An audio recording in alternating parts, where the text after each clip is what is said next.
السلام علیکم ورحمۃ اللہ وبرکاتہ۔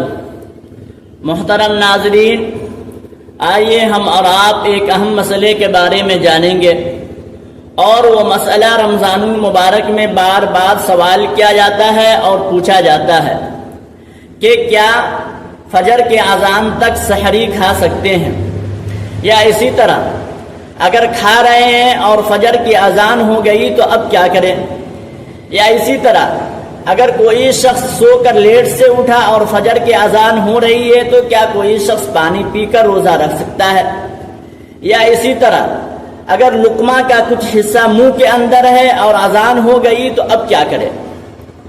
تو سب سے پہلے دو باتیں جاننا ضروری ہے۔ نمبر ایک، سحری کا وقت کب ختم ہوتا ہے۔ نمبر دو، فجر کی اذان کب شروع ہوتی ہے۔ اللہ تبارک و تعالی قرآن کریم میں ارشاد فرماتے ہیں وَكُلُوا وَاشْرَبُوا حَتَّى يَتَبَيَّنَ لَكُمُ الْخَيْطُ الْأَبْيَضُ مِنَ الْخَيْطِ الْأَسْوَدِ مِنَ الْفَجْرِ، کہ کھاؤ اور پیو صبح صادق ظاہر ہونے سے پہلے۔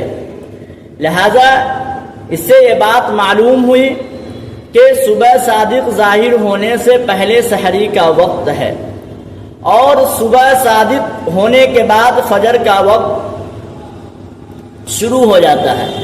لہذا اگر کوئی شخص فجر کے اذان کے وقت کھاتا ہے تو یہ اس بات کی علامت ہے کہ وہ سحری کا وقت ختم ہو گیا ہے، اور وہ سحری کے وقت میں نہیں کھا رہا ہے بلکہ فجر کے وقت میں کھا رہا ہے۔ لہذا اگر کوئی شخص کھاتا ہے تو اس کا روزہ ادا نہیں ہوگا۔ اسی طرح اگر کوئی شخص لیٹ سے اٹھا اور وہ یہ سمجھتا ہے کہ اذان ابھی صرف ہو رہی ہے اور میں پانی پی لے رہا ہوں اور روزہ رکھ لوں گا، لہذا روزہ ادا ہو جائے گا، تو لہذا اس شخص کا بھی روزہ ادا نہیں ہوگا۔ وجہ یہ ہے کہ فجر کی اذان سحری کا وقت ختم ہونے کے بعد 2-3 منٹ کے بعد احتیاطاً دی جاتی ہے۔ لہذا اب وہ شخص جو پانی پی رہا ہے وہ سحری کے وقت میں پانی نہیں پی رہا ہے بلکہ فجر کے وقت میں پی رہا ہے۔ لہذا اگر کوئی شخص اس طرح کرتا ہے تو اس کا روزہ بھی ادا نہیں ہوگا۔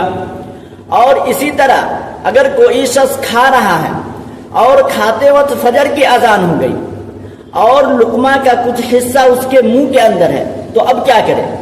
علماء کرام فرماتے ہیں تو اس شخص کے لیے ضروری ہے کہ منہ کے اندر جو لقمہ کا کچھ حصہ موجود ہے وہ اندر نہ نگلے بلکہ باہر پھینک دے، اس لیے کہ یہ فجر کی اذان ہو گئی، اور فجر کی اذان اس بات کی علامت ہے کہ سحری کا وقت ختم ہو گیا۔ لہذا کوئی بھی شخص فجر کی اذان شروع ہونے کے بعد یا فجر کی اذان ختم ہونے کے بعد اگر کوئی شخص کھاتا ہے یا پیتا ہے تو اس شخص کا روزہ ادا نہیں ہوگا۔